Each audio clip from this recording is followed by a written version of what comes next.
महाराज जी, मैंने पुलिस की सेवा में आने से पूर्व श्री रामचरितमानस पर हाथ रखकर कसम ली थी कि जीवन में रिश्वत नहीं लूंगा। अभी तक निर्वहन भी कर रहा हूं, परंतु अनेकों लोग समझाते हैं कि अगर कोई व्यक्ति खुशी से दे रहा है तो लेने में क्या जाता है। हम एक सैनिक है जो समाज की सुरक्षा के लिए हमें सरकार वेतन देती है। खुशी से कोई हमको दे दे तो कोई हम तीर्थ पुरोहित थोड़ी कि कोई खुशी से दे दिया। हम एक सैनिक है। खुशी से वही देगा जो दोषों को छुपाना चाहता है और निर्दोष को फंसाना चाहता है, वही खुशी से देगा। निर्दोष कभी आपको पैसा नहीं देगा, देगा तो दोषी ही देगा। क्यों? आप विचार करके देखो, जब हम निर्दोष हैं तो हम आपको पैसा क्यों देंगे? लेकिन जो दोषी होगा ना, वो आपकी बुद्धि को भ्रष्ट कर देगा और वो आपके परिवार में बड़ा कुप्रभाव लाएगा। कभी नहीं।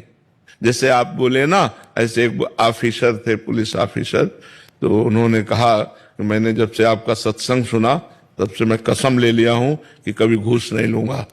और मेरे अधिकारी मेरे ऊपर जोर डालते हैं तो हमका ये वीडियो पड़ जाएगा आप जैसा। बोले मुझे इसकी कोई परवाह नहीं, हमका सस्पेंड कर दे जाओ। बोले 3 बार हो चुका हूं सस्पेंड। बोले मुझे इसकी कोई परवाह नहीं है, अब मैं कसम खाता हूं कि आजीवन कभी घूस नहीं लूंगा। तो ऐसे हमारे वंदनीय राज कर्मचारी होते हैं जो ऐसा नियम लेते। जैसे आपने कहा रामचरितमानस पर हाथ रखकर, बहुत धन्य है, जीवन धन्य है।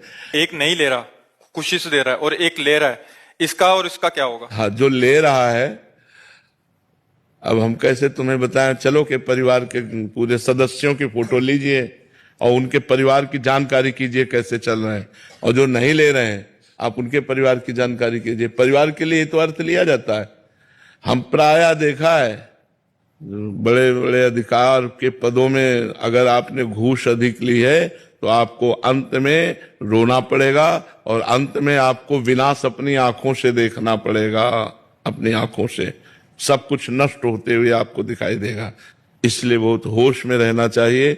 घूस, बेईमानी, अधर्म का पैसा परिवार को बहुत हानि पहुंचाता है और अपने तो जलेंगे ही, क्योंकि अपना कर्म है। इसलिए बहुत धन्यवाद है। आप नमक रोटी खाओ, भले साइकिल से चलो, लेकिन जो हमारी सरकार फीस देती है, पेमेंट देती है, उसी से अपना गुजारा करो।